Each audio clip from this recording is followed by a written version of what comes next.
So, welcome everybody to a new tutorial, a new scratch technique. The now following scratch technique can be named as, for example, Tearflaresteps or auto tearflares, because the goal is to go step by step inside the sound, like the Autobahn scratch, or we make steps like the baby steps to go step by step inside the sound. This is our goal. And yeah, first of all, we start with the 1 forward 2 backward tear, and look in the video.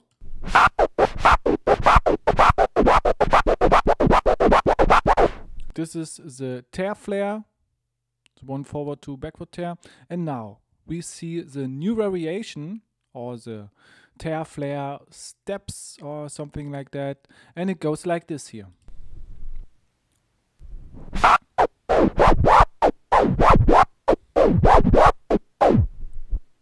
Once again.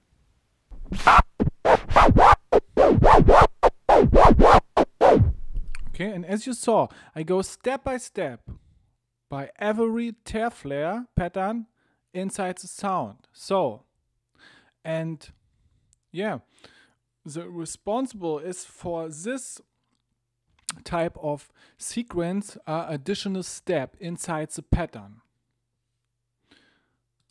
Before I start my declaration, we see the video once again, runtime 200%.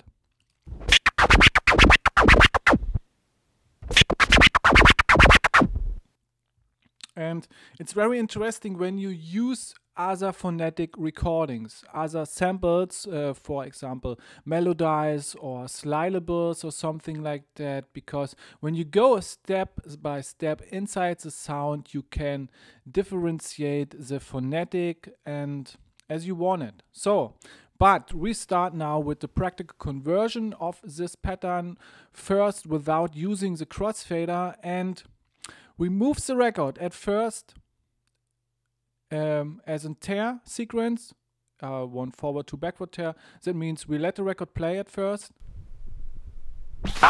then 2 steps back to the start point, then our additional step, and now from this positioning another tear variation, also 1 forward 2 backward.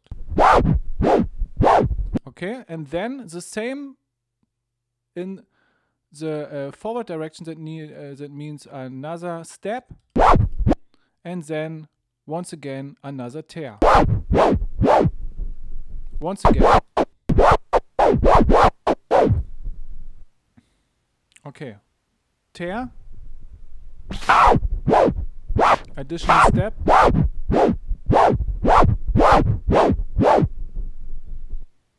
And as you saw, we go inside the sound, step by step. Yeah, and this is the record motion sequence of the Tearflare step or auto Tearflare. So the notational breakdown shows now the crossfader sequences, and this is actually the 2-click flare performance, and it goes like closing, transformer click, and opening. Okay, so now we involve this crossfader sequence over our record motion pattern, and it goes like this. Our start point is open fader. Now we let the record play and cut the sound. We close the sound in this case to catch the first sound right now. And let's go. Like this. Now 2 steps with the record motion back, and we incorporate first the transformer click, then the open motion. The same methodology like the first half of the prism scratch, for example. And now we create the step, the additional step, and that means we let the crossfader open and create this step, this additional sound, only by the record motion. And it goes like this. Yeah, we let the record really short as in release play, and we hold the record. And now, from this positioning, we are inside the sound. Now, we start the second tearflare variation. That means the fader's open. Now we let the record play.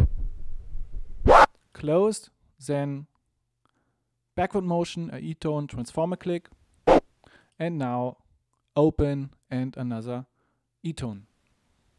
Okay, this is now the requirement to start another tearflare variation from this positioning, and we go step by step further inside the sample. Yeah, like this.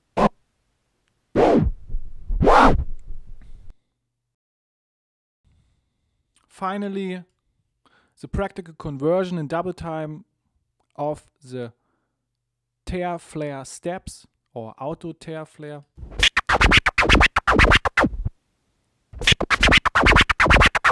And I think this is an interesting technique. Bye bye.